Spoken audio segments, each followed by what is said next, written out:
Today, I went searching for video game items at Goodwill, and look what still happens to be there. That is the Gameboy Printer from a recent video where they wanted $50 for it, so let's see if they drop the price, as I had a pretty funny conversation with the worker. But first, searching through the video game section, once again, there is just a ton of filler in this area.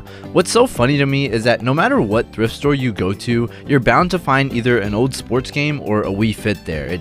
It happens every time without a doubt. Or for whatever reason, this World War II Aces game. Moving on to the electronics, where they had these two Rock Band Stratocaster controllers. I thought about picking both of them up, but for $15 each, I don't really need them, and trying to resell them would kind of just be a pain with shipping, so I just put them back. On to the toys, where we actually find this cute little Pikachu plush for $2. I passed on it. And then there was this really big Mario Kart racetrack, which I never even knew it existed. For as big as it is and how much it costed, I was definitely gonna pass on this guy. And then right next to it, they had these two Mario Kart RC cars.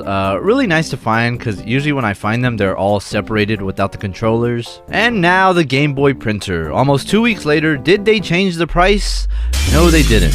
But when I was talking to the employee about how it works, she had this to say to me. You would plug this into the Game Boy, and whatever game was compatible with this, you'd be able to print out like pictures from the Game Boy. Why? Why would anybody want to do that? You know, as a kid in the 90s, there wasn't really phones.